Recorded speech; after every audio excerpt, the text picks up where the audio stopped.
So, if you didn't know already, Battlefield 5 has essentially been cancelled. Yesterday, on the 23rd of April, official Battlefield outlets announced that there will be a new update to BF5 this summer.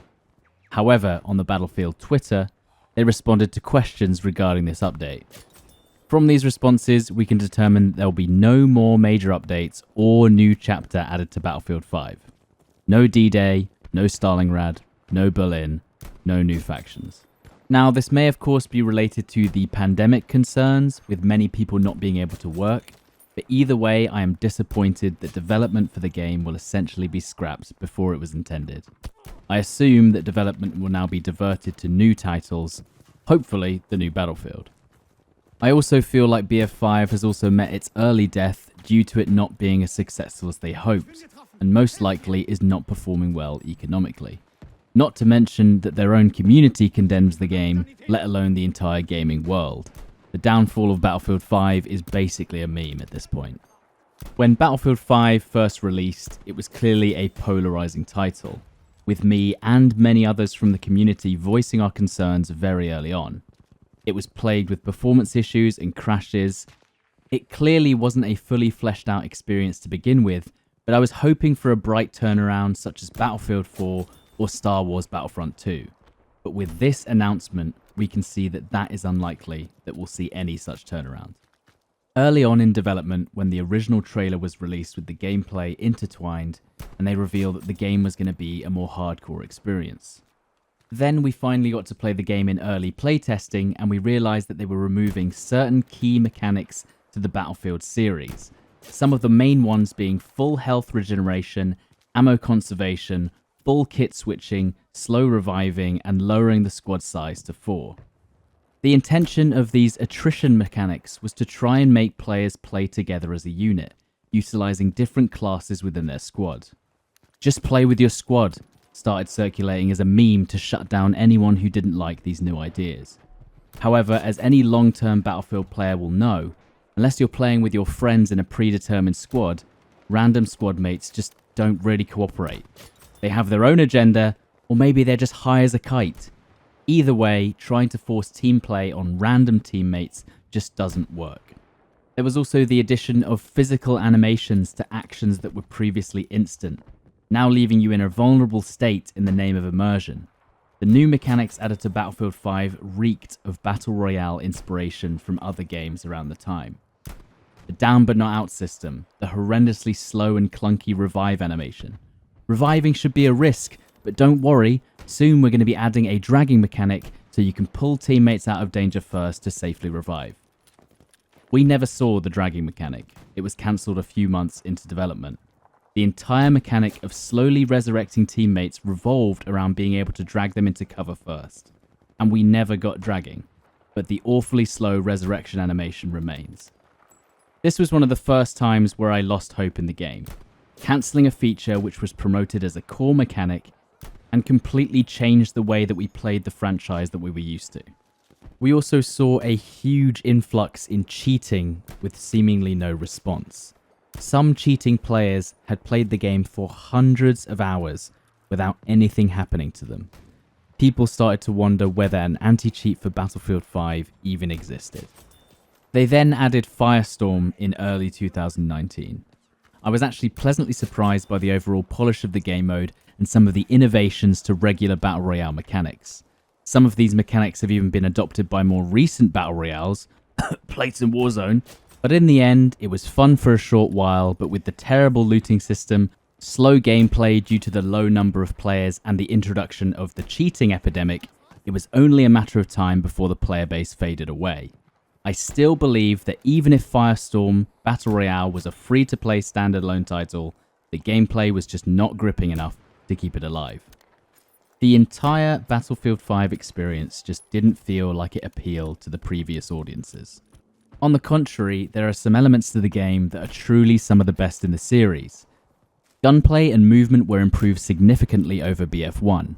The removal of suppression, which rewarded players for missing shots for some reason, allowed you to be more accurate. The addition of manual leaning, ledge grabbing, advanced climbing made for some awesome gameplay.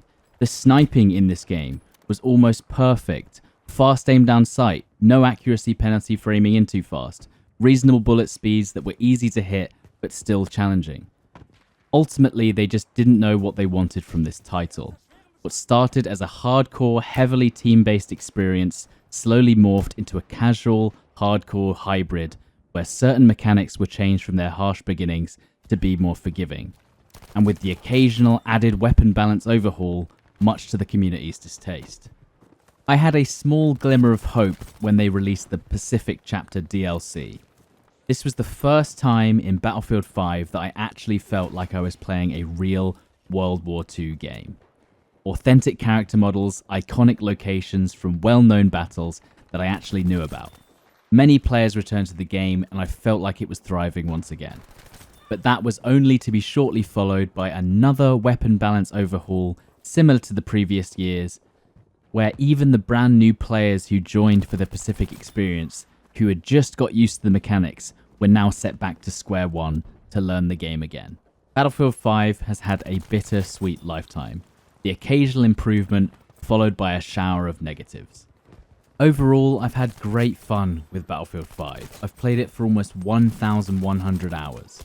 The sniping in this game is probably some of the most fulfilling I've had in any first-person shooter. The next Battlefield is speculated to release in October 2021, or maybe even later than that, maybe even 2022. I feel like we're not going to get any new information for at least a whole year about a new Battlefield. I am cautiously optimistic about the next title and how it will be developed. I really hope that the lessons have been learned about straying too far from the original Battlefield formula. Now, many people ask me what I hope for the next Battlefield title, and I always give roughly the same answer. I want a modern, present-day or near-future Battlefield with an authentic feel without focusing on realism. A large-scale, full sandbox experience where it feels like the sky is the limit. In-depth customization of weapons, but limited character customization so that they're easily seen and recognizable as the class that they're playing. An easy-to-follow UI similar to BF1 or BF4, easy-to-learn, hard-to-master gunplay, movement, and vehicle gameplay. Solid anti-cheat with private servers from day one, in-depth progression system. A focus on performance and optimization over maximum visual quality. Full health regeneration, fast reviving to encourage people to actually do it, with minimal unessential animations. Team balancing server features without adding skill-based matchmaking to a casual game.